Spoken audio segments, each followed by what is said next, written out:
आए हैं हम शरण।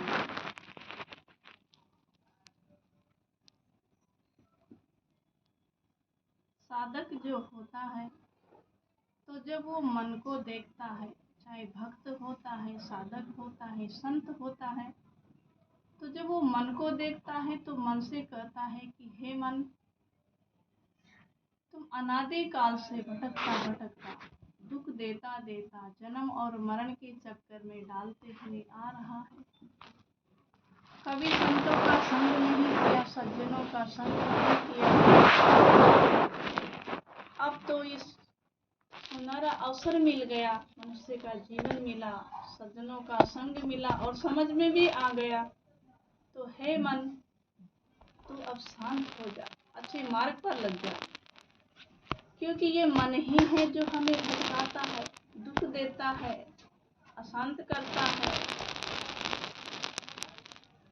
जो मन को समझ लेते हैं, मन के बहकावों में नहीं आता है, मन को समझ करके मन को गुलाम बना लेते हैं, मन के गुलाम नहीं बनते हैं, तो फिर मन उनका मित्र हो जाता है।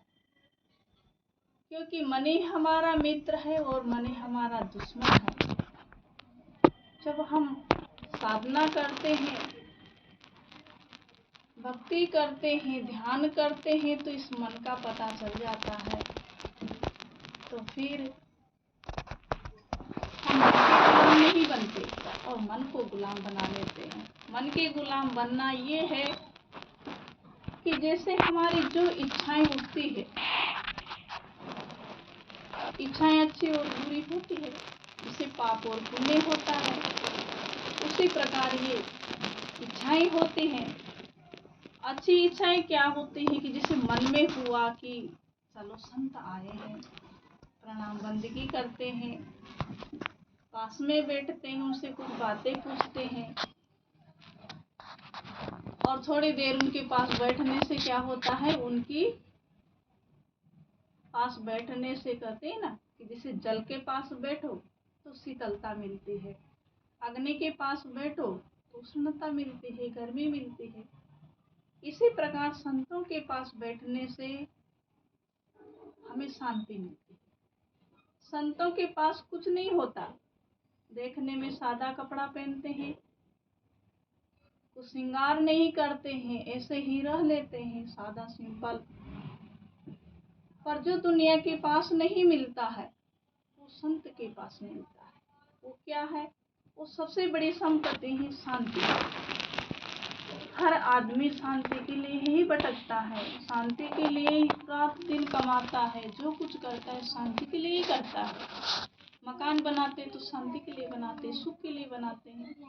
पर जैसे ही शांति का काम नहीं करते तो सुंदर मकान भी काम का नहीं रह जाता है, उसमें भी शांति नहीं मिल पाती है। और जब शांति का काम करते हैं तो क्या काम है कि संत के पास मिलती है, संतों के पास जाने से।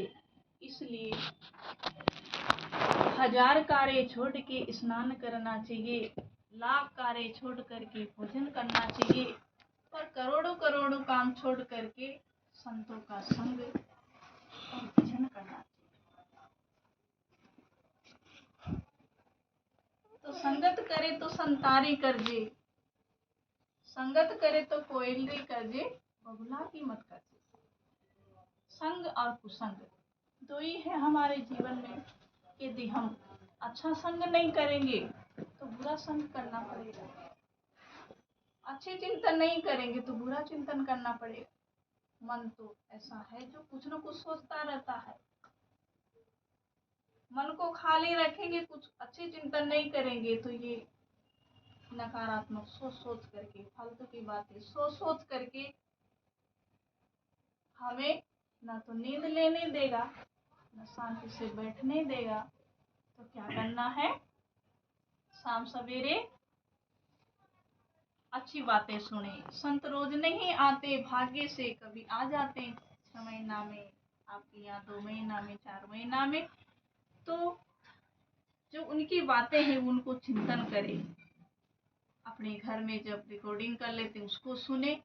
जिससे क्या होता है कि दिन भर का हमारे जो प्राणी और पदार्थों के द्वारा हमें कुछ भी कहा सुनी, कुछ भी हानि और लाभ जो हो जाता है, बोलचाल में हो जाता है, सुख और दुख का जो मिलता है, तो उससे क्या होता है कि हमें एक दवा रूप मिल जाता है, एक टॉनिक मिल जाती है। तो आप सब करते भी हैं, बहुत अच्छे हैं, और करते रहिए तो सफलता मिलती रहेगी। आप भाग्यशाली हैं जिससे आपको संतों का संग मिला। तो संत सहायक जीव की संत ही पार लगाए, और औरन से ये हुई नहीं जो ब्रह्म भूल भगाए। संत ही दुखों से बचाने वाले हैं, सही मार्ग पर लगाने वाले हैं, जीवन को संवारने वाले हैं, सुलझाने वाले, हमारे बंधनों को खाने वाले हैं। तो मैं अधिक न कहूँ, शायद जी लोग आए हैं तो इनके विचार आप सुनेंगे तो अच्छा रहेगा। मेरा यही कहना है कि हम इनसे सुने और अपने जीवन में आचरण करें। बोलिए सद्गुरुदेव की जय।